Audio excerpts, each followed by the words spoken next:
we are talking about menopause, right? So, menopause 101. And my goal with this is just to provide basic rudimentary education around menopause, right? Because yes, what we have all heard about, like, oh yeah, menopause, the change, right? The change that all women will go through whenever we reach our 40s, 50s, 60s, whatever, right? Whatever time that happens, every woman is different. But I just want to yeah, bring a different perspective from a trainer, right? From a coach, because we're gonna talk about weightlifting and menopause, diet and menopause, and what we can do now, right, before we hit menopause, and then even like if you are in menopause or post-menopausal, guess what? It's not the end of the world, right? So lifting weights, you can still benefit greatly from lifting weights post menopause. All right, so let's stick to it. All right, menopause is a natural biological process that marks the end of a woman's menstrual cycle. All right, so typically occurring in women between their late 40s and early 50s. Again, this is dependent upon the woman, right? So everybody is different. It's just kind of very generic, right? That's kind of like throwing pasta against the wall and seeing what sticks. But here's some common symptoms associated with menopause. So you have hot flashes, night sweats, mood changes, sleep problems, irregular periods, vaginal dryness, and thinning of hair, and then weight gain and slowed metabolism. All right. So, what are the stages of menopause? Right. So, because this is a gradual process, and something that I learned, it usually takes about 7 years from beginning to the end and may last up to 14. That is mind boggling to me. I'm like, whoa. I thought it was just like, okay, a year, boom, you're done. I had no idea that it would take like anywhere between 7 to 14 years to go through the stages of menopause. So, I thought that was pretty crazy. But the time leading up to menopause is called perimenopause, which is usually begins in your mid 40s, right? Your hormone levels begin to change, causing menstruation to become more irregular. And perimenopause can last anywhere between a few months to several years. Okay, again, every woman is different. All right, everybody is different. But menopause occurs when 12 or more months have passed since your last menstrual period.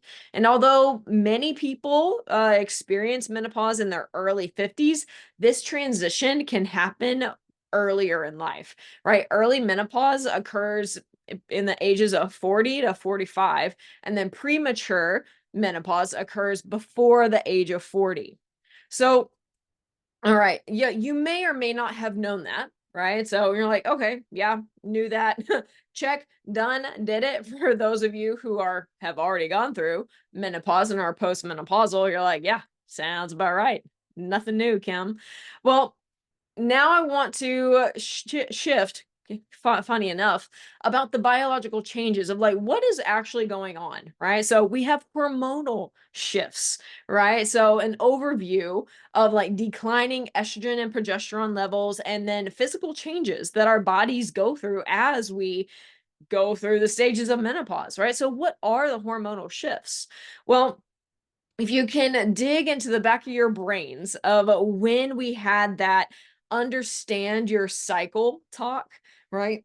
Excuse me. And we talked about the menstrual cycle. Like, okay, what is our body actually doing? Why in weeks 3 and 4, I feel like Superwoman, but then week 1 of my period, I'm dead. I can't lift nearly as much. I don't have nearly as much energy, right? So understanding our hormonal shifts during that. So I want you to dig into the back of your brain and pull that out and think about, okay, what did I learn about estrogen and progesterone, right? What is FSH and LH? Don't worry. You don't have to pause the video. I'm gonna tell you. All right. But I want you to try to recall those words that I just said.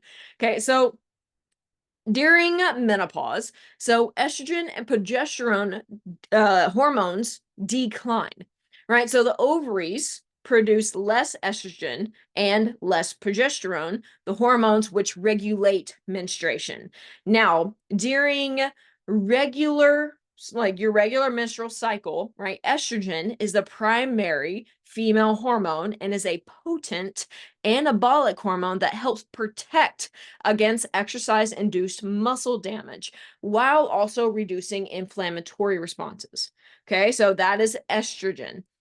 Progesterone is your progestation, right, hormone, which supports healthy conception, right? It's not, or it's only produced after ovulation and increases protein synthesis rate by 50%. So progesterone also decreases insulin response, which allows your body to metabolize fat for energy.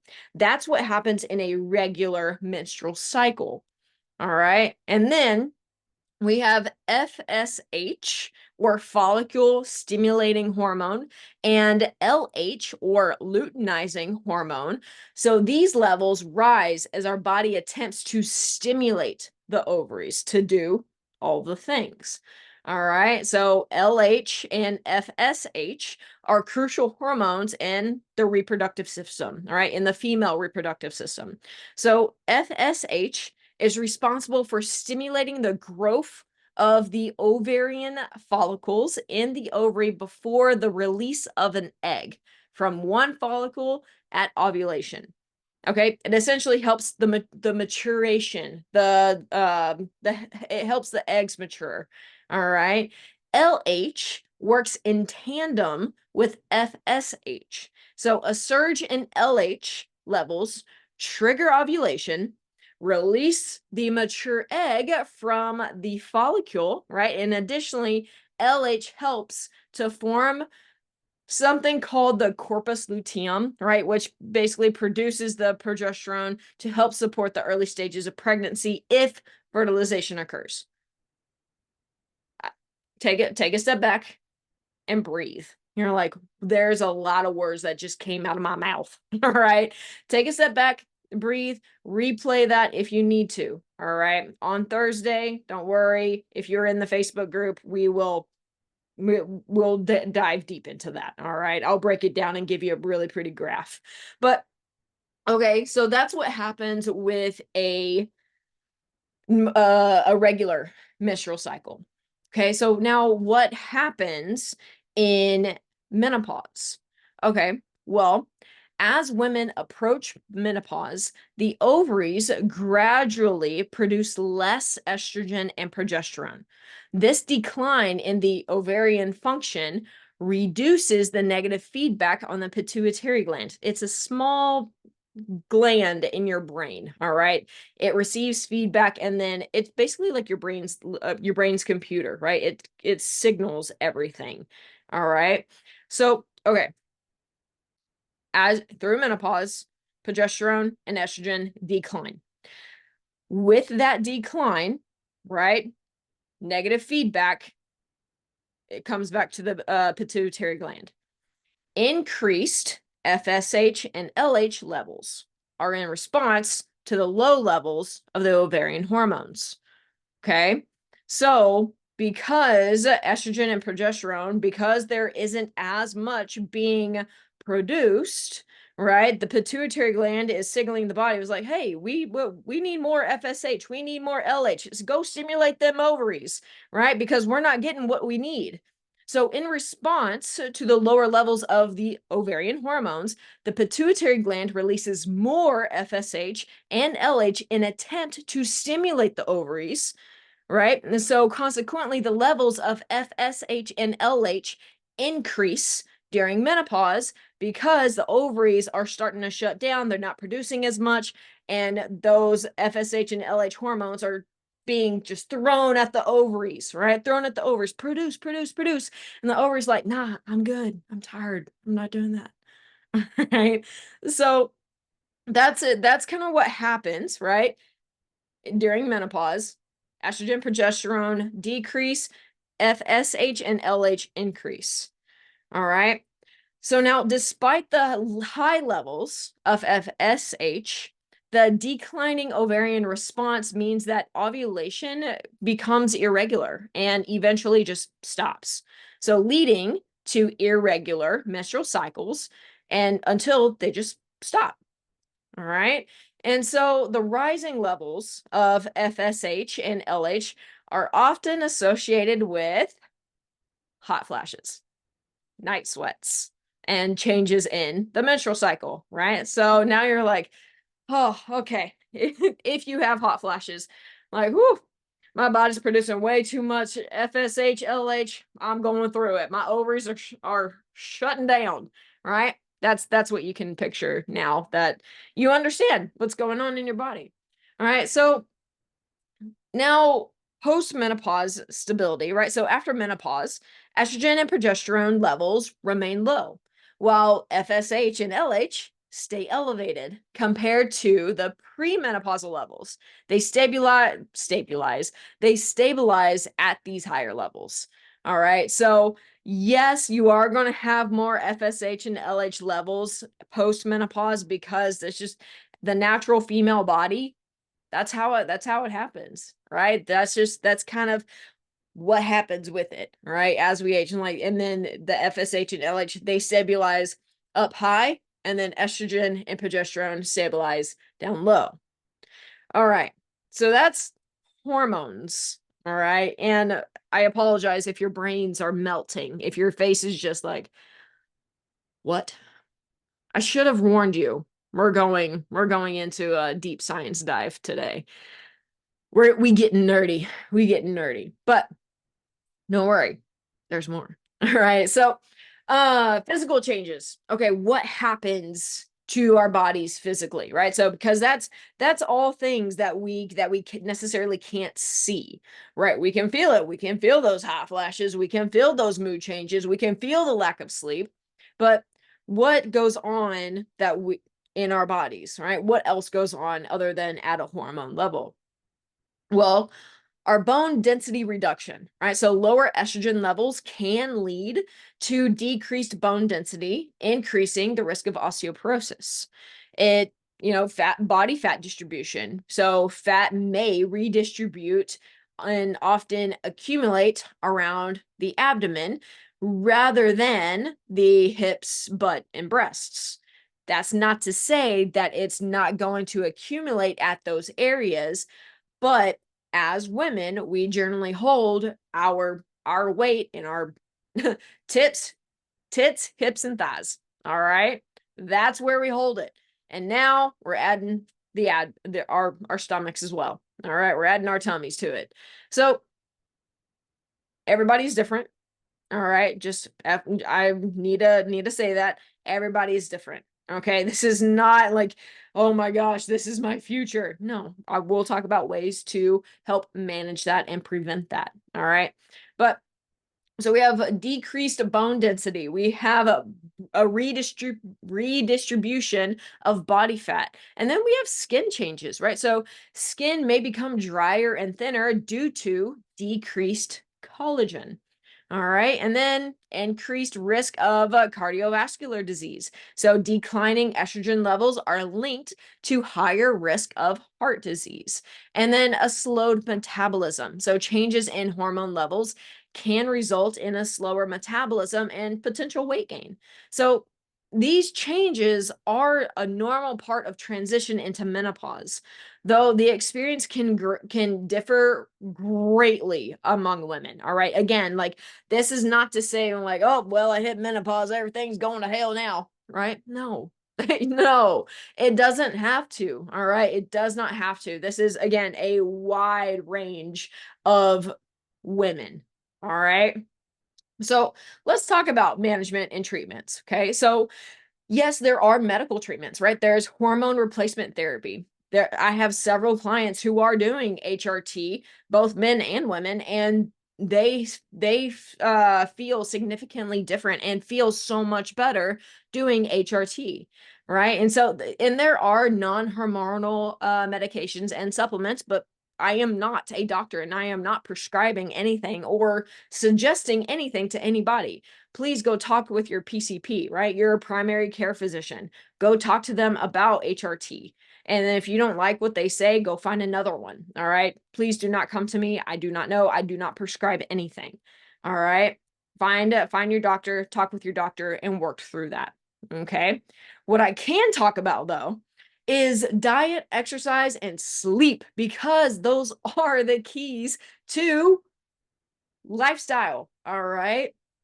And if you have been in here a while, if you've been with me for a while, y'all know I'm all about lifestyle. All right. It's all about lifestyle, diet, exercise, sleep, water, moving your body, getting outside, all of those things. Y'all, it really is that simple. But please do not confuse simple with easy. All right. Simple is not easy. All right. At least not the majority of the time. So let's talk about weightlifting. All right. Weightlifting and menopause. So weightlifting can offer numerous benefits for managing menopause. All right. Managing the symptoms and just overall health. Okay. So bone density, what we had just talked about, right? So our bodies, female bodies, they will change as our hormones change, right? So bone density reduction is one of the symptoms of menopause. Well, with weightlifting, it helps maintaining and improving bone density, reducing the risk of osteoporosis, which is a common concern during menopause because of our estrogen levels decreasing. All right. Muscle mass. Y'all, it helps in preserving and building muscle mass, okay, which naturally declines with age. Increased muscle mass can enhance metabolism and overall strength. Y'all, muscle is the organ of longevity. Muscle is your metabolic sink, okay? Muscle is what keeps you independent, all right? And going back to bone density, what do muscles attach to?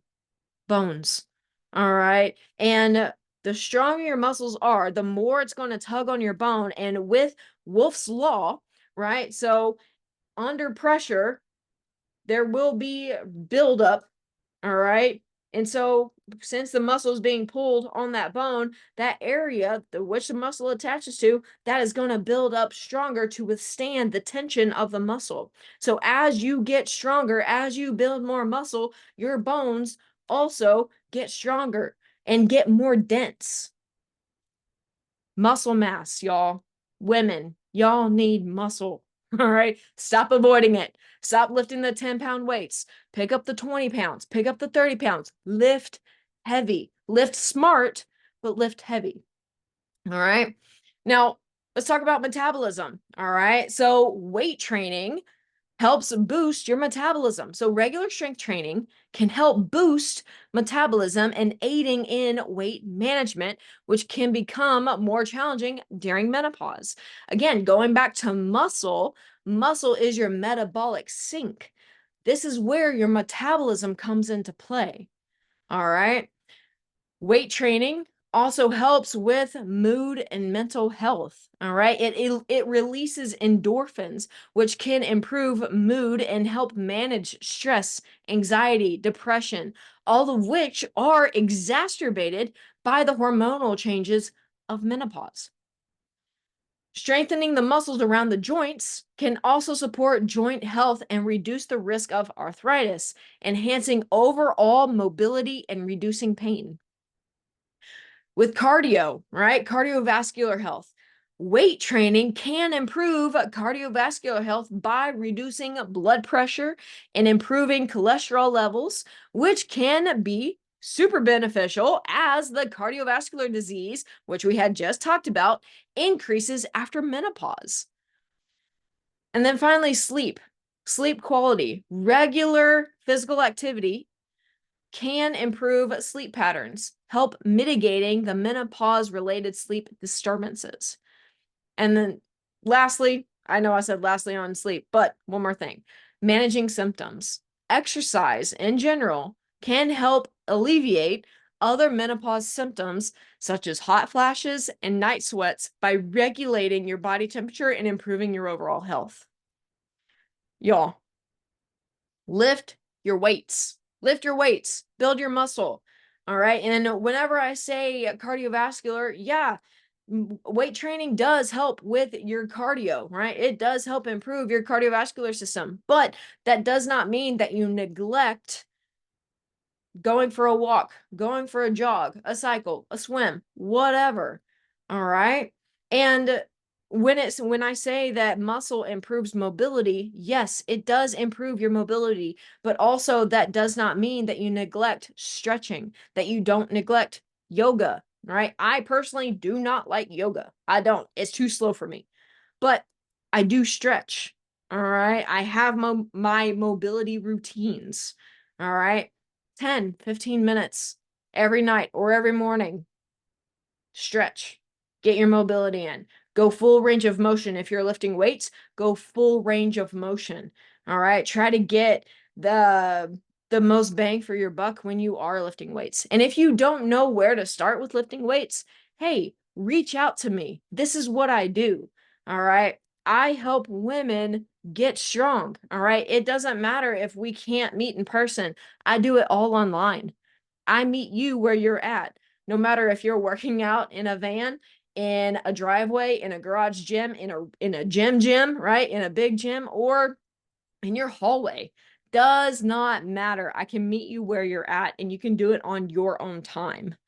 All right, which is pretty freaking cool.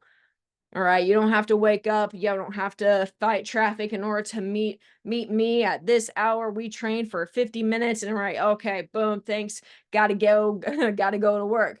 No, it can be on your time, which is why, like, one of the main reasons why I switched to online in the first place. I can help more people this way and truly help create a lifestyle change.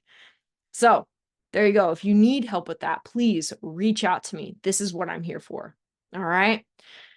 Now, let's talk fairly quickly about diet, right? Diet and menopause. But as I talk about it, again, if y'all have been here with me, y'all be like, oh, I've heard this before.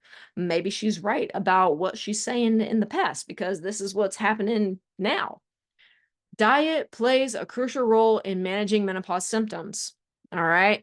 Maintaining a healthy weight.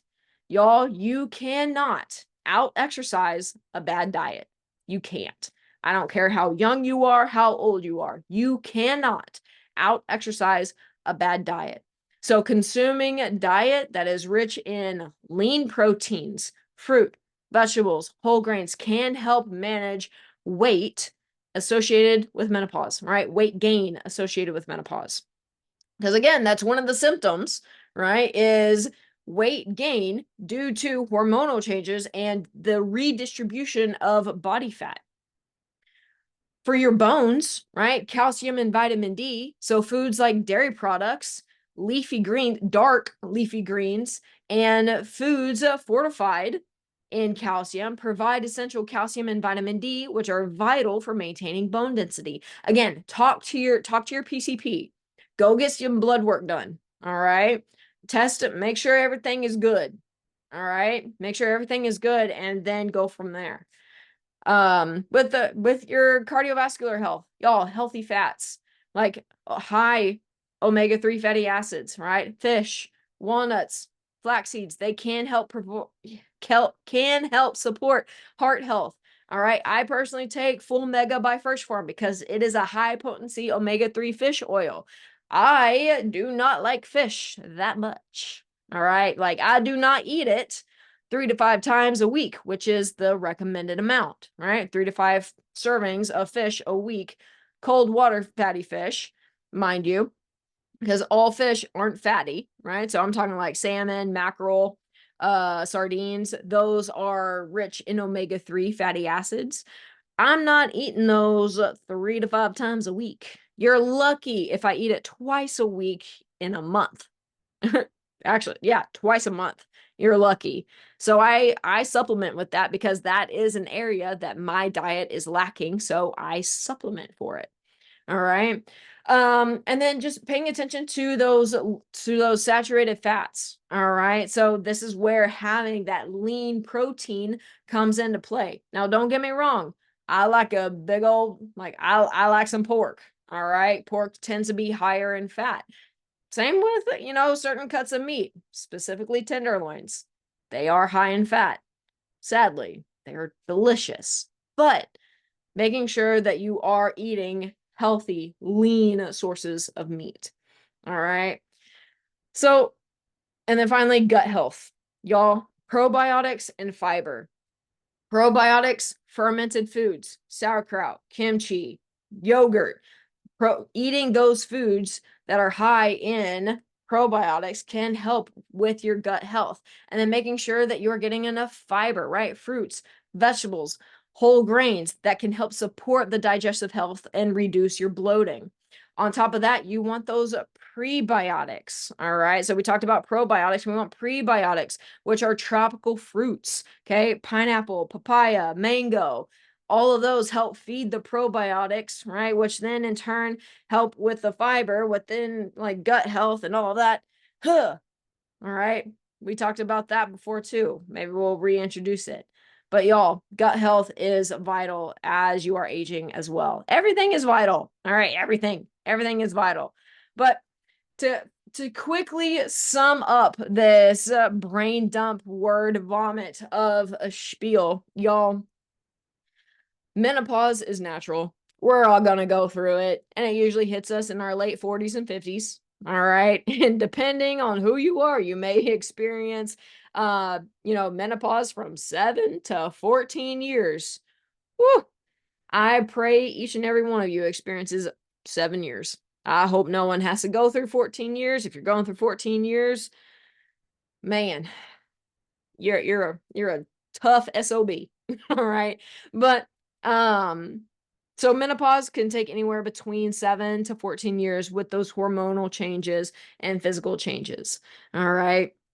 To help with those changes, make sure you are eating a well-rounded diet. All right. You're hitting your protein, you're eating your vegetables, you're eating your fruits, you have enough fiber throughout the day, you're drinking water, and then you're exercising. Y'all, an ideal schedule for someone who is premenopause or even going through menopause or postmenopausal, I would say everybody needs to be lifting weights 3 to 5 days a week.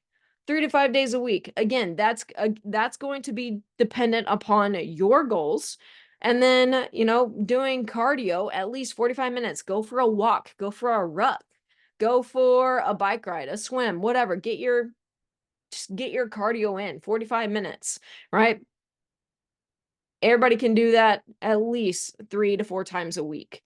All right. Better yet, going for a walk every day, that would help too. All right. Not only with helping manage the symptoms of menopause, but it helps with those who are also not there yet, right? Who aren't menopausal.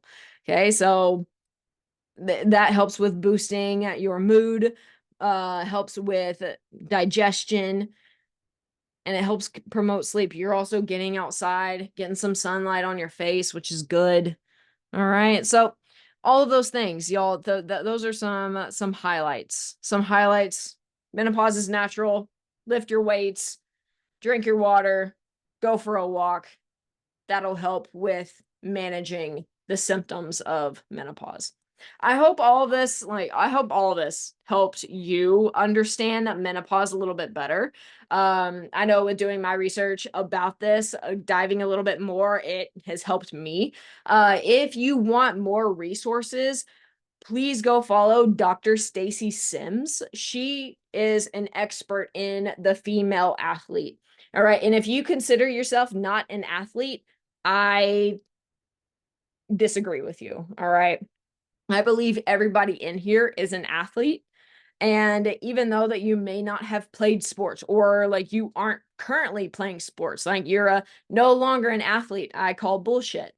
I think, yes, you are, right? If you go for a walk, if you're trying to keep up with your kids or your grandkids, if you like to go backpacking, hiking, fishing, hunting, you are an athlete. All right. You are moving your body. You may not do your adventure professionally, which is okay, but you don't have to be a professional in order to be an athlete. All right. So I consider everybody in here an athlete. Please go follow Dr. Stacey Sims or get some of her books, right? I have a couple of her books somewhere over here called Roar. Yeah, Roar and Next Level. Those are her two books. They're awesome. They talk about the female body, the female athlete body, and yeah, it's really cool. Go follow her. She's a wealth of knowledge. She also has a podcast, so go follow her as well. So I hope all of this helped you. If you have any questions, please leave a comment down below and I'll get to you as soon as I can. Other than that, I hope you have a wonderful, wonderful Tuesday. Go in.